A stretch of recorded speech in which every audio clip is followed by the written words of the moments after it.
Hi everyone! Tell me, would you like to make only the best decisions and never make a mistake, so you don't have to second guess and stress over the decision? Imagine someone telling you how to act in any situation, even the most confusing. This inner voice is known as insight, sixth sense, or intuition. And today, I'll teach you how to develop this sensory thinking skill, as well as how to hear and understand your subconscious. You will learn how to awaken your intuition and use it to your benefit. Make sure to watch the entire video, because today I will do an experiment with cards and show you how I train my intuition. 90% of people say they have used their intuition to make important decisions at least once in their lives, and it has never failed them. Today, let us look at what this phenomenon is, what it means in our life, and what we may achieve by employing our sixth sense. To understand the nature of this phenomenon, I consulted a biologist, because everybody is born with the sixth sense. Intuition is a remarkable evolutionary miracle that we inherited from our ancestors. Intuition is a biological way of adapting to a certain life scenario, which arose unexpectedly. It is extremely useful in both the animal and human worlds, since it allows you to predict the outcome without having to think about it. Pay attention to those thoughts and decisions that appear to come from nowhere. They have nothing to do with logic. This is what intuition is. It is usually well developed in children. Unfortunately, as we grow older, we lose this skill. Our brains turn into computers that analyze all of our options. But you cannot confine yourself to logical thinking. This is a huge blunder. Instinctive hormonal kinds of behavior that reside in our old limbic system of the brain and govern our behavior, well, monkey-like, eating, reproduction, and dominance. In this case, the big brain functions as a library from which personal experiences are retrieved as books and a specific behavior is adapted. That's how it feels, and that's what I think will happen. And how do you normally act? Do you carefully calculate or analyze everything, or do you rely on some unexplainable inner intuition? Share it in the comments. I personally read all of them. In fact, all great people have always followed their intuition. For example, Steve Jobs, the founder of successful corporation Apple, stated that human intuition is greater than intellect. And Albert Einstein, a renowned scientist, called intuition a sacred gift. It's interesting that only 5% of the human brain is dedicated to rational thinking. The remaining 95% is the subconscious, responsible for premonition and sudden insights. It is believed that you can turn on intuition by abandoning logic. For example, you look at a person and realize that he is good in every way, but something isn't quite right. And you tell me intuitively, I feel like everything smells like feces. Maybe I shouldn't deal with them.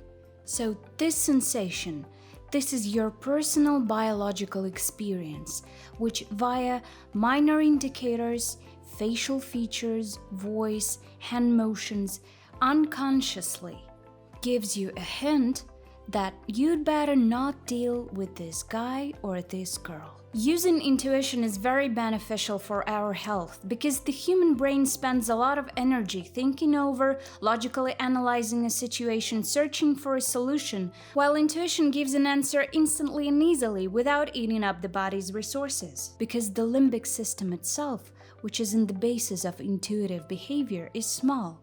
It takes up 10% of the brain and consumes about 10% of the energy, very little. And the cortex is big with its cerebral fissures. This is the one you have to think with. It consumes 80% of the energy and is very costly to the body. According to statistics, people with developed intuition are 7 times less likely to be injured and 5 times less likely to get into an accident. Indeed, people with a healthy psyche with good intuition are less likely to get sick, and even if they are sick, they recover faster and live longer. Doctors have noticed that people who do not pay attention to their inner state put off dealing with serious emotional difficulties, distrust their inner voice, are more likely to suffer from psychosomatic disorders than intuitives. When we live all the time on the surface level of consciousness, a person living on the surface, he's always displacing negativity, blocking some difficult tasks for his rational part of the psyche. What happens to someone like that? His psyche is in a critical state, and somatics suffer, psychosomatics.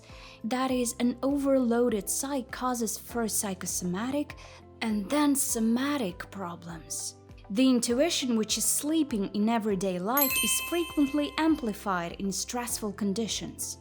When a person needs to make a rapid decision and doesn't have time to think things through. Then the brain activates an ancient survival mechanism based on intuitive prediction. And according to scientists, such decisions in most cases are correct. Under stress, logic, or this cause and effect part, this conscious part is shut off, lost, and drives away.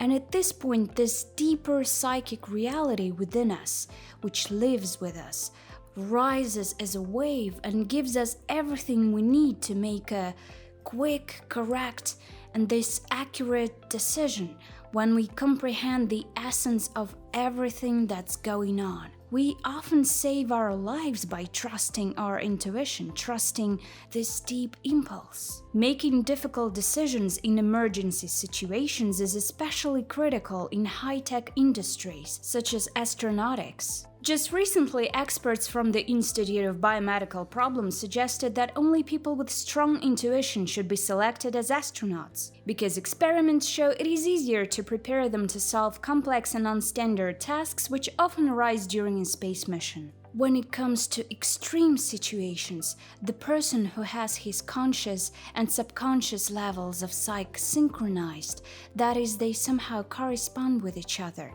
will undoubtedly have highly developed intuition. It will simply work in a natural mode.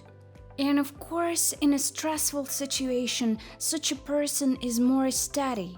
He can just quickly make the right decision, based not on knowledge, skill, and these frameworks, the rules of the game, but on the only right decision, which in this situation must be made to save yourself. It is thought that women's intuition is more developed than men's.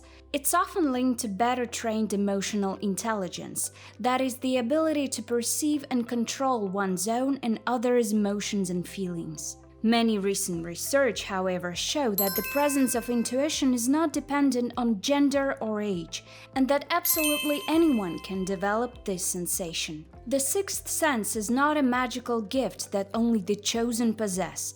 Everybody has this property, but unfortunately not everybody knows how to use it. And soon I'll tell you how I train my intuition with the help of playing cards. Whatever scientists say, I'm convinced that intuition plays a key role in our lives, because the mind is often incorrect in its efforts to calculate all situations in terms of logic. However, not everything in our world can be analyzed, and the heart often knows what is best for us and what decision would be the best.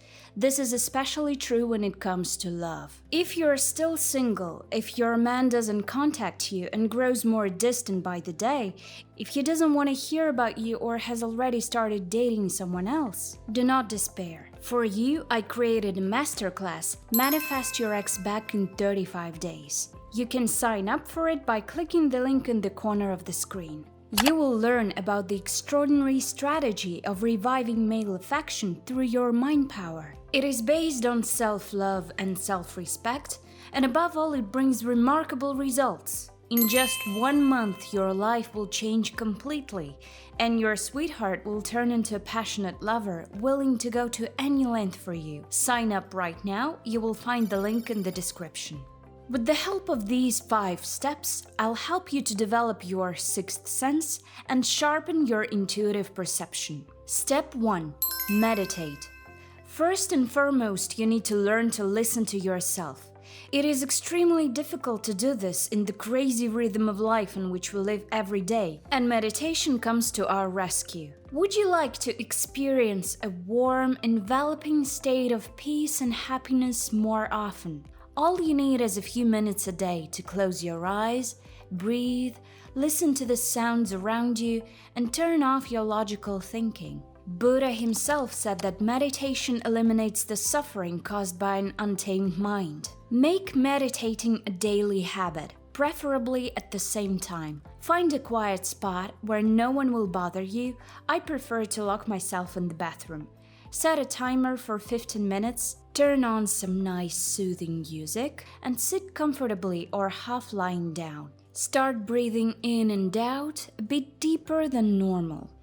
When you are focused on your breathing, you're not focused on your thoughts. You're not chasing your thoughts.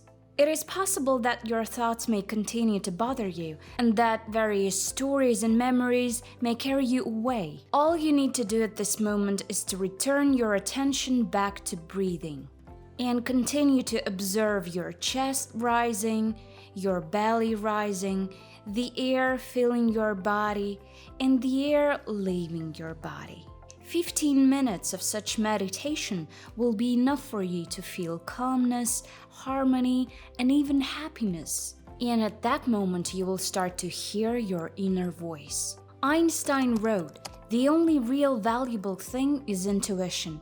Through meditation, I found answers before I even asked the question." Step 2. Decrease the information noise. In today's world, the body is in total digital dependence.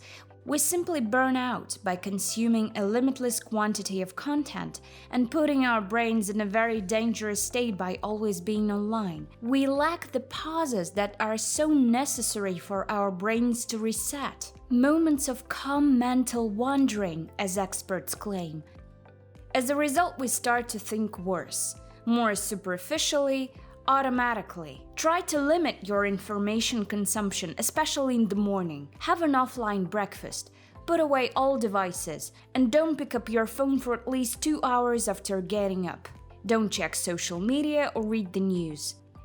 Allow your mind to smoothly enter the new day. Step 3. Break thinking patterns.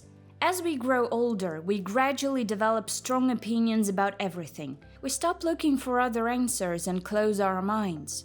We turn the brain into a prison cell, dark and impenetrable, where the sounds and the sense of the outside world are blocked. We act on autopilot. We don't hear, see, or feel anything, but we supposedly know what is exactly good and wrong. How to turn off this autopilot and clear out all that has gathered in the mind while avoiding oblivion.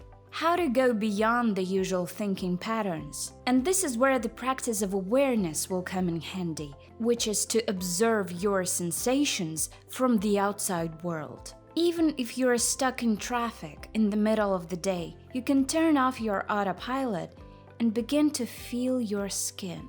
Be aware of what you see and how this information enters your brain. When you're walking down the street, start paying attention to every step you take. How your foot rises, how your heel rests on the pavement. If you're talking to children, start focusing on the sounds, not assessing what they are like, just listen to the sound itself. All of this may be done for a minute or a few seconds, and it will suffice for your mind to quiet down, and then an intuitive feeling or intuitive sensation will emerge, providing knowledge or a solution to a problem.